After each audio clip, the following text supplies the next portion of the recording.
Curt Flood, twice a world champion. 7 times a Gold Glove as Major League Baseball's premier center fielder.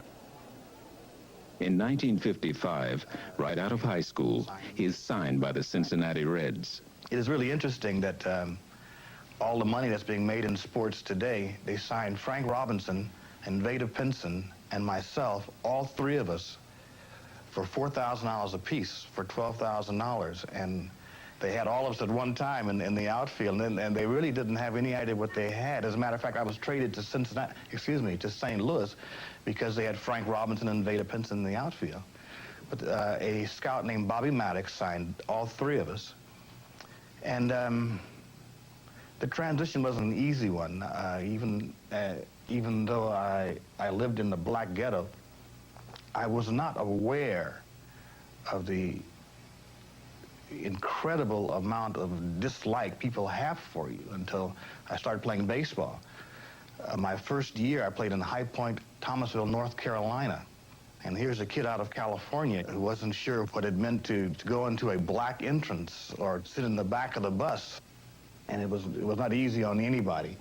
It was just as hard on the white kids on my team as it was on me. I was the only black on the team, and wherever we went, they had to construct a cubicle for me, because we were not allowed to dress together, or whenever we would go into a town, we'd have to stay at a black hotel, or they would generally find a residence in the black section for us. One day we were playing in North Carolina, and they had to send our laundry out.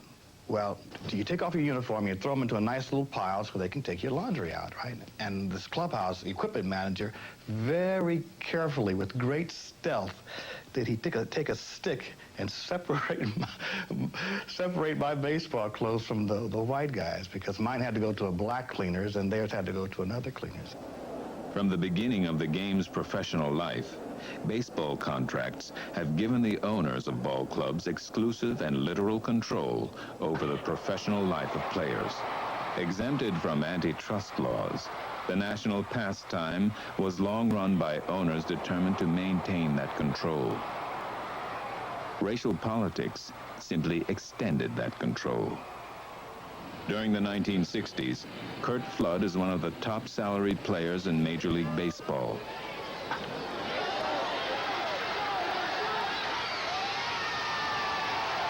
But many things in the game are troubling to him.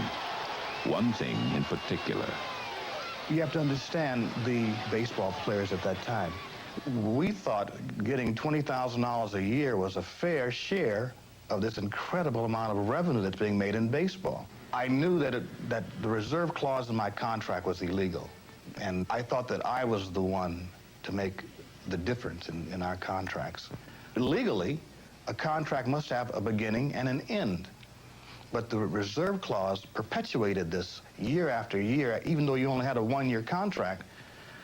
That clause in your contract perpetuated it until you died. As a matter of fact, if they resurrected Babe Ruth, the Yankees would still own him.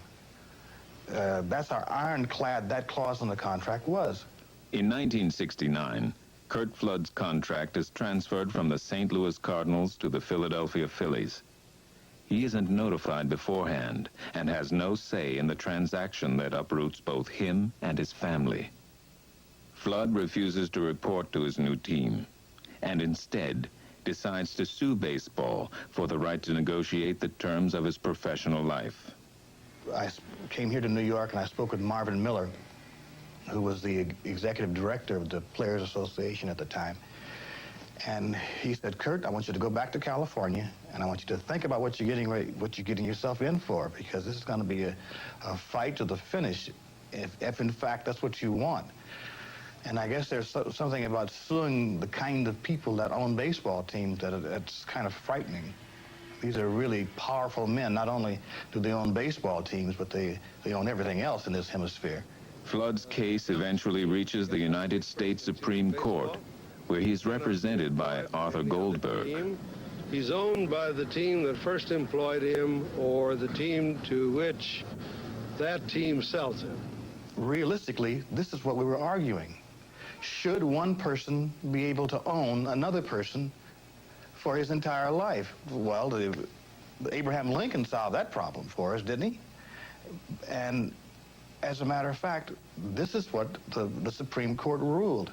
Yes, Mr. Flood, they said, you're absolutely right. One person should not be able to own another person, be it a baseball player or whatever. But we're not going to do anything about it. The courts decide against Flood. He loses his case. His career is destroyed. Whoever chose me to play this role, I think they chose the right guy. I played it right to the end. Going to the Supreme Court cost not only my career, but several millions of dollars as well.